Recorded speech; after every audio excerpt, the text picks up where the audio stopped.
You talked about Bill Cosby when you were doing Meteor Man. Did you have a relationship with Bill after that? Bill, you know, Dr. Cosby, I'm gonna call him by his real moniker. Dr. Cosby is a class act. When I was first starting on the Malcolm Nettie show, he called me over to the set of his show.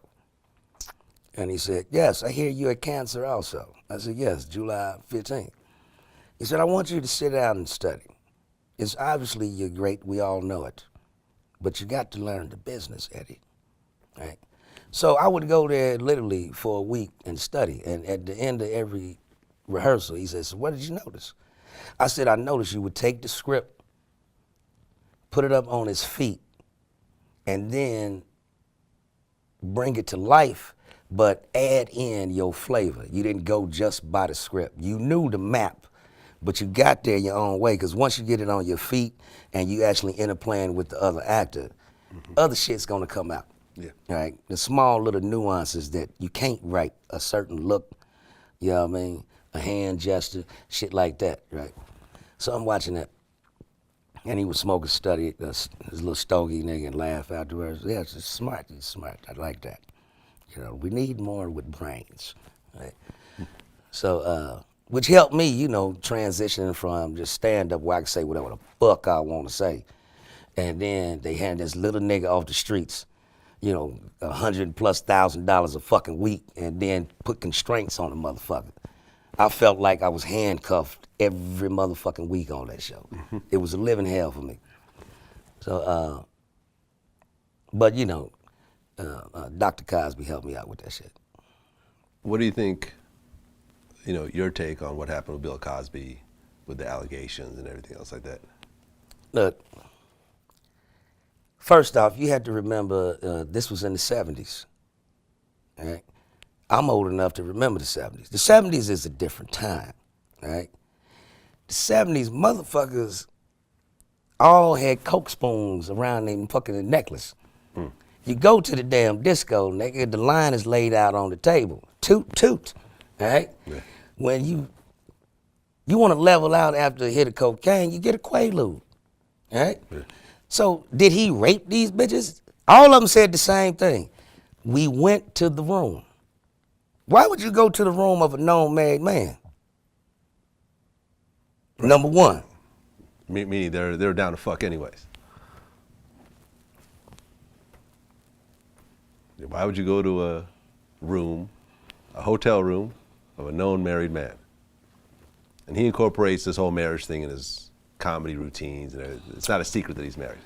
You understand me? Okay. So they're down to fuck. Then they go back 30 years later and say, he raped me. 30 years. I don't understand that. I mean, that's like a motherfucker robbing me. And then I wait 30 years to call the police. I got robbed. 30 years ago. In 1984. Right, because if you notice, there was no... And it's him! Because it's past the statute of limitations, so there's no criminal charge. There is a systematic effort to destroy every black male entertainer's image. They want us all to have an actress by name. Kobe raped a white woman in Colorado.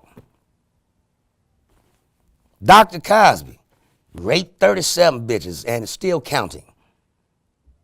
Nobody leaves this business clean. Michael Jackson fucked little white children. Michael Jordan? Michael Jordan gambled.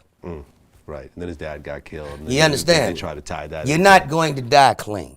I mean, everything that Bill Cosby has built up, the decades of work that he stood behind. The man has, you know, single-handedly, you know, sent a bunch of brothers and sisters to college. Yeah.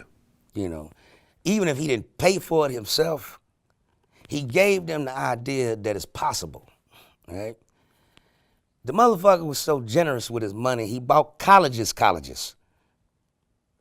I know, you understand me? I know that I've seen some interviews. And then some pussy is supposed to tear that down. I've seen some interviews with... Let's talk about this little motherfucking white boy who's a known motherfucking pedophile, the director that escaped overseas. What's that motherfucker's name? Roman Polanski? Yeah, I don't see them fucking with that motherfucker. Well, I mean, he's back at work. Yeah, he's back at work. he's like in Sweden or something like that. Yeah, he had to flee the country. Yeah. I mean, You understand me? He got to flee the country. Right. Michael Jackson might have wanted to flee the country. Yeah. He didn't get to flee. There's a difference.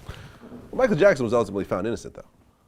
All three of the little motherfuckers came on. They're adults now. You can count them on the internet. Yeah. Saying it never motherfucking happened. Yeah. Our parents put us up to try to get Right. money out the nigga. I think one of them. Did mainstream media ever pick that truth up and Not put so it much. out there? One of them actually, I think, killed himself at one point. I think. Well, one of the accusers or some shit like that. Yeah.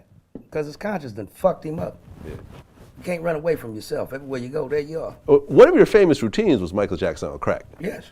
How That did was one of his favorite jokes. Okay, so you and Michael I talked knew about Mike that? very well. So Michael he was Jackson. a very deep brother. What was the Michael Jackson on crack routine like? I said, anybody that fuck their face up like that got to be on something. Who knew it was propofol? You thought it was crack. Hey. Okay. So Michael Jackson actually approached you at one point, or you approached him, or how did that work? It was actually at Neverland. You went to his house. Yes. Okay. There was some kind of event going on. And I knew a friend of the family. Okay. So they brought me out to the house. And then Michael found out I was out there. I was out with my kids, nigga, enjoying the Neverland shit.